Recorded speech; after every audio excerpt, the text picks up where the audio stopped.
Now, for those of you who are still confused, who don't know ki what should we take, so I suggest you list down the pros and cons of your shortlisted subjects. If you're confused, I'm getting a lot of messages, ma'am, OBG versus anesthesia, OBG versus ENT, OBG medicine, OBG pediatrics, nahi choose ho pa raha.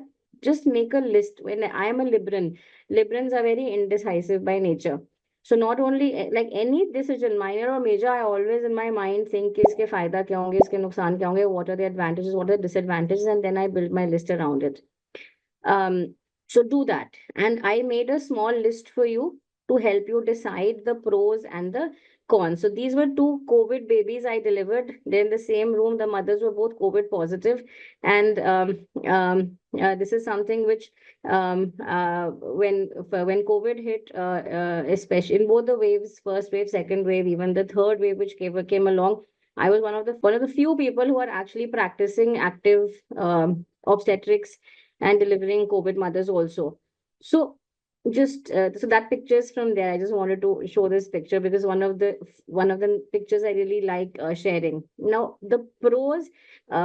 Before we go on, Dr. Aarti, Dr. Ditya, could you just keep noting down the doubts from the YouTube, and so that we can have a list in the end or in between we can share doubts as Yes, and ma'am, I'll when do that. we get. Yeah.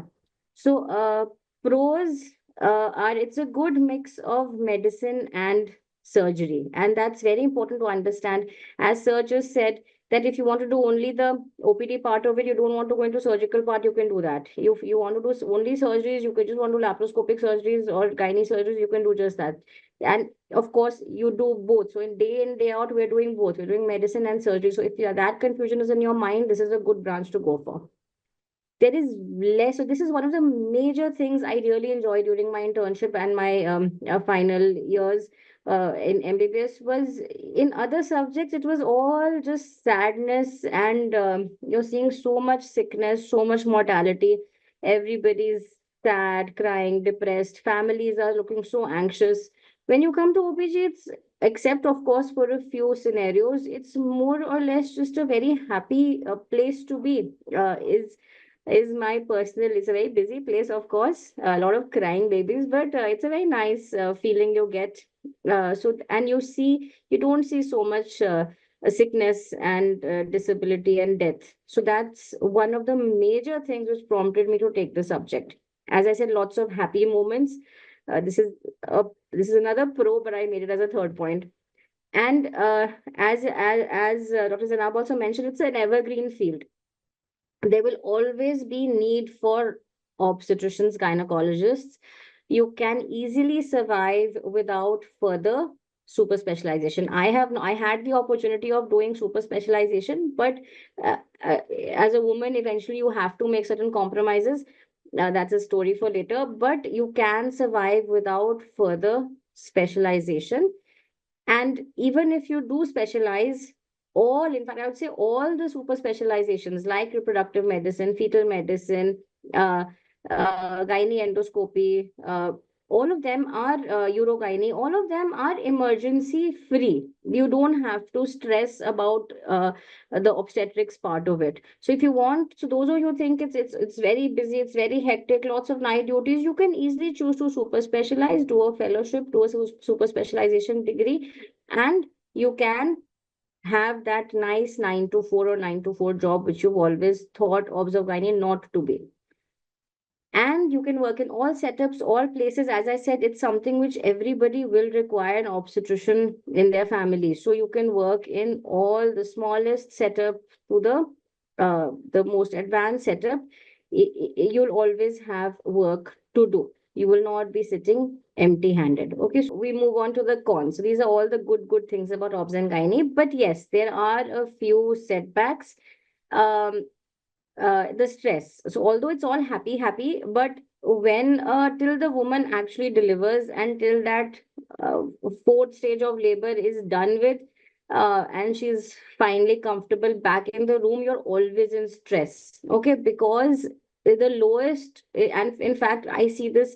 We all see this in the complications happen in the least suspecting patient, in the lowest risk patient. So you're always in stress till everything is done, till that baby comes out.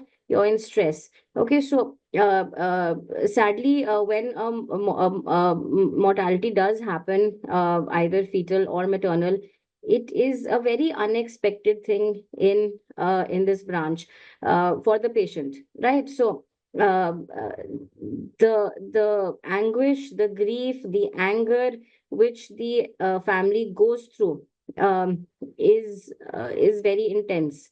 That stress is there, that everything needs to go all right. So that's one important thing. Income is another con. So if you ask the salaries, honestly, to be very, very honest, is not as good if you are just a obstetrician gynecologist. Okay, especially if you're not having your own practice. So if you're working for someone, if you're working either in a medical college or a government hospital, or you're an employee in a private hospital or in the corporate sector, your salary is going to be limited. It's not going to go through the roof. Okay, there's always going to be a limit on that. And especially in tier one cities, jahan pe where there's so many people, so many gynecologists, you'll thousands of gynecologists in Delhi, the income is going to be limited. But if you have your private practice, and I have many friends in private practice who are doing extremely well in terms of monetary income. So there's really it depends on what you want to do. Do you want to? But then they are very busy in terms of other aspects. In private practice, you have a lot of other. If you have your own nursing home, your own setup, you have a lot of other issues. So it's about the benefits versus risks uh, of both. So that is something. But if you super specialize, then again your income goes higher. So if you create a niche for yourself, if you're doing only one sort of thing, I know a person, I know a gynecologist who's doing only laparoscopic trans abdominal cerclages. He's famous for that, and of course he must be earning very well. So if you create a particular niche for yourself, you're very good at one thing, and you make a name for yourself, then of course there's no stopping you.